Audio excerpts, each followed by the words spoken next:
తెలంగాణలో phone tapping case రాజకీయ నాయకుల్లో ప్రకంపనలు సృష్టిస్తోంది. ఎప్పుడు ఎవరు అరెస్ట్ అవుతారనే గుబులు రేపుతోంది. ఈ కేసులో అరెస్ట్ అయిన ప్రధాన నిందితులు రాజకీయ ప్రముఖుల ప్రమేయాన్ని పూసగుచ్చినట్టు చెప్పడమే ఈ పరిస్థితికి కారణం. మరోవైపు ఆంధ్రాలో కూడా ఫోన్ ట్యాపింగ్ రచ్చ ఎన్నికల వేడిని మరింత పెంచుతోంది. టీడీపీ జాతీయ ప్రధాన కార్యదర్శి Nara Lokesh phone tapping, hacking ప్రయత్నాలు జరుగుతున్నాయంటూ యాపిల్ సంస్థ మెయిల్ ద్వారా తెలపడం సంచలనంగా మారింది. ఇది వైసీపీ ప్రభుత్వం పనేనంటూ టీడీపీ నేతలు అగ్గి మీద గుగ్గిలమవుతున్నారు.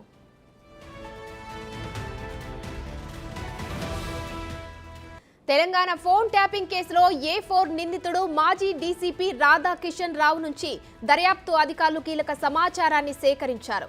ప్రధాన రాజకీయ పార్టీకి చెందిన 4 కీలక నేతల ఆదేశాల మేరకే రాధాకిషన్ రావు వ్యవహరించినట్టు దర్యాప్తు అధికారులు గుర్తించారు.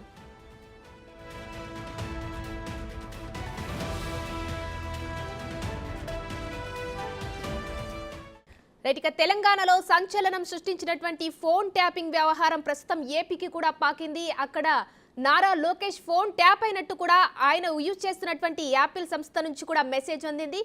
దీనిపై మరిన్ని డీటెయిల్స్, ఈ ఫోన్ ట్యాపింగ్ కి సంబంధించి మరిన్ని డీటెయిల్స్ మా ప్రతినిధి సురేష్ లైవ్ లో అందిస్తారు. సురేష్, చెప్పండి. ప్రస్తుతం కేవలం తెలంగాణలోనే ఫోన్ ట్యాపింగ్ వ్యవహారం మనం చూస్తున్నాం. గత కొన్ని రోజులుగా ఒక సంచలనమే సృష్టించింది. ఇప్పుడు ఏపీకి కూడా పాకింది. అసలు ఈ ఫోన్ ట్యాపింగ్ వ్యవహారానికి సంబంధించిన డీటెయిల్స్ ఏంటి?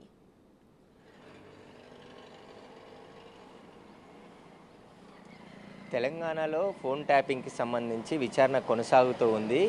గతంలోనే ఇక్కడున్న ప్రణీత్రావు టీం ఏపీ గత ఎన్నికల సమయంలో జగన్మోహన్ రెడ్డికి కూడా సహకారం అందించారని చెప్పేసి కూడా ఆరోపణలు ఉన్న నేపథ్యంలో అక్కడ కూడా ఫోన్ ట్యాపింగ్లు జరిగినట్టు తెలిసింది. అయితే తెలంగాణలో రాధాకిషన్ రావు కన్ఫెషన్ సంబంధించిన రిపోర్ట్లో చాలా కీలకమైన అంశాలు వెల్లడించడం జరిగింది. ఆయన కస్టడీలో చెప్పిన విషయాలన్నిటిని కూడా కోర్టులో సీల్ కవర్లో అందించారు.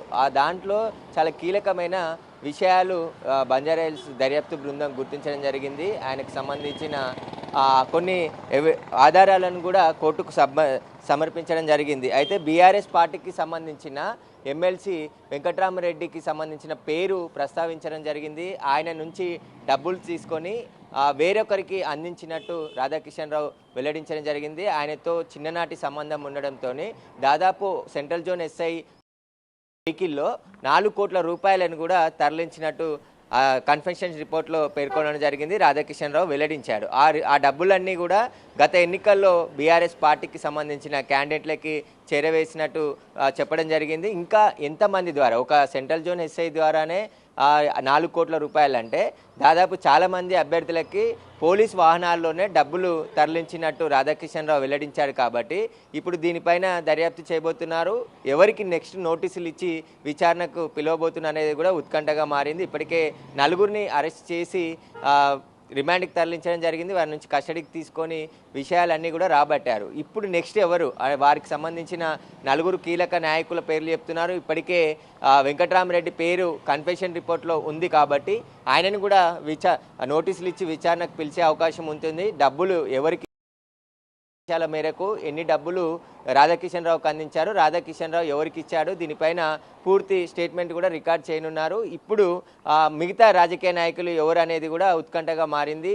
2 రోజుల నుంచి కూడా రాజకీయ నాయకులే నెక్స్ట్ విచారణకు ఎదుర్కోబోతున్నారు. వారికి నోటీసులు ఇచ్చి విచారణకు పిలవబోతున్నారని చెప్తున్నారు. కానీ ఈ కేసుకు సంబంధం ఉన్న 30 మంది వరకు కూడా అధికారులను విచారించారు. వారికి సంబంధించిన స్టేట్మెంట్ రికార్డ్ చేశారు. కొంతమందిని సాక్షులుగా ఈ కేసులో పెట్టారు. ఎందుకంటే పై అధికారుల ఒత్తిడి మేరకే మేము పనిచేసాం తప్ప మేము ఎక్కడా కూడా అద్దు మీరు దాటలేదని చెప్పేసి వాళ్ళు చెప్పడంతో వారికి సంబంధించిన స్టేట్మెంట్ రికార్డ్ చేయడం జరిగింది. ఇప్పుడు ఒక సికింద్రాబాద్లో హోటల్కి రాధాకిషన్ రావు చెప్పిన విధంగా డబ్బులు తీసుకెళ్ళి అక్కడ ఓ మాజీ ఎస్పీకి డబ్బులు ఇచ్చినట్టు రాధాకిషన్ రావు స్టేట్మెంట్ రికార్డ్ చేయడం జరిగింది. రాధాకిషన్ రావు ఇచ్చిన స్టేట్మెంట్తో వీరందరినీ కూడా విచారించబోతున్నారు. Right thank you Suresh.